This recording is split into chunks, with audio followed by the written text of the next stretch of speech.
Sábado, semana 33 del tiempo ordinario. Nuestra esperanza es que también nosotros resucitaremos.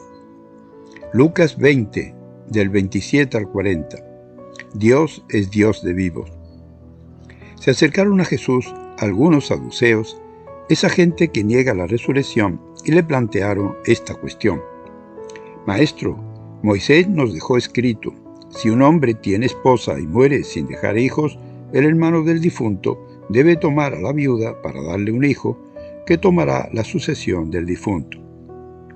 Había pues 7 hermanos. Se casó el primero y murió sin tener hijos. El segundo y el tercero se casaron después con la viuda. Y así los 7, pues todos murieron sin dejar hijos.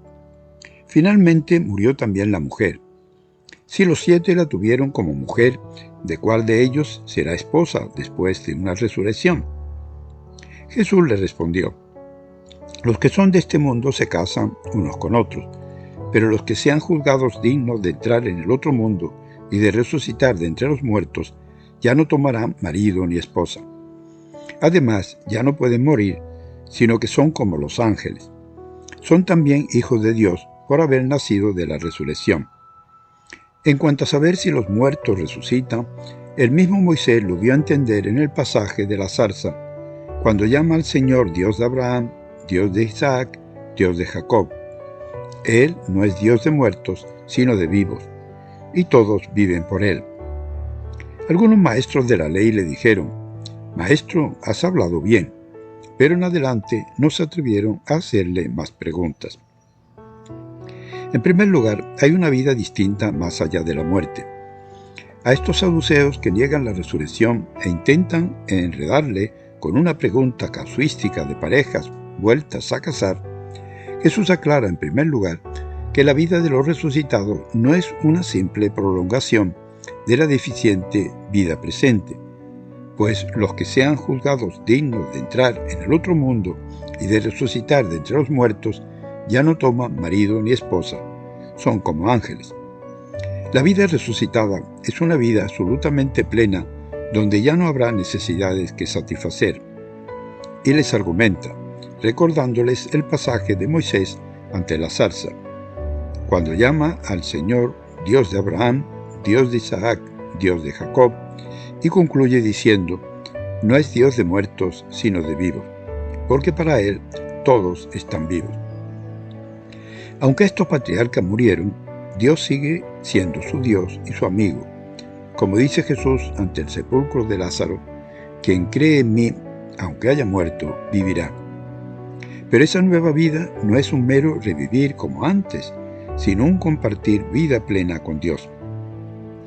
Al hablar hoy de resurrección, evidentemente hemos de sacarlo de la cabeza esas imágenes demasiado simples que nos presentaba la teología, imaginería o catequesis infantil cristiana del pasado, con respuestas detalladas y exhaustivas sobre la muerte, separación del alma respecto al cuerpo, el juicio, el purgatorio, el limbo, el infierno o el cielo.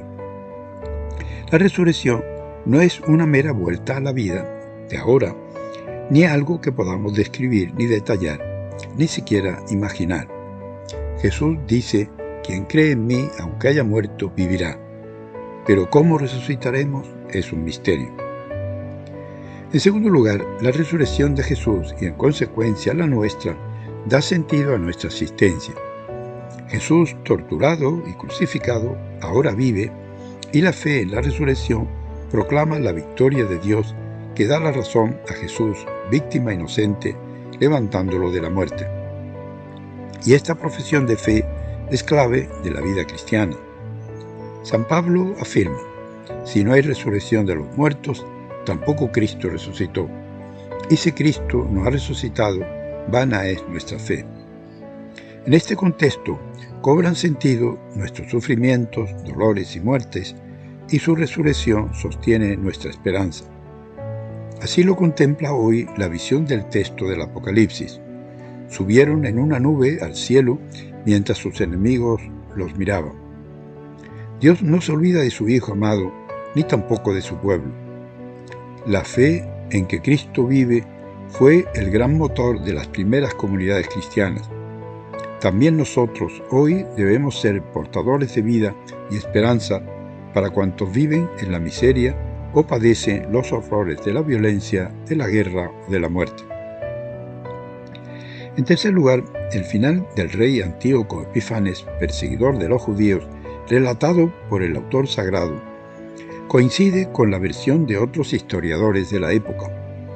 Para este autor sagrado, su enfermedad y su muerte son interpretadas como castigo divino, pues nadie se ríe de Dios impunemente.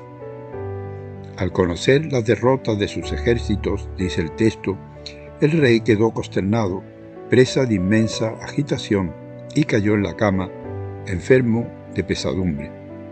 Cuando se sintió que iba a morir, reconoció que había sido bueno y amado mientras fue poderoso. Pero ahora, dice el texto, caigo en cuenta de los males que hice en Jerusalén. Somos llamados a vivir y a transmitir la esperanza de una nueva vida en plenitud después de la muerte y también a vivir resucitados como ciudadanos del cielo, encarnando en nuestra vida los valores del reino, solidaridad, amor, paz, hambre y sed de justicia. Ante la muerte, nos hacemos 1000 preguntas y a veces recriminamos a Dios. Atrevámonos a mirar ese futuro como una meta de vida en plenitud, asumiendo también las pequeñas muertes de cada día como participación de la resurrección de Jesucristo.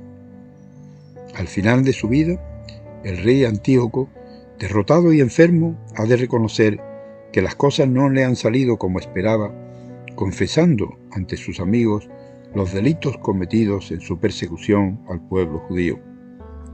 El pueblo, por su parte, reconoce que la salvación le viene de Dios.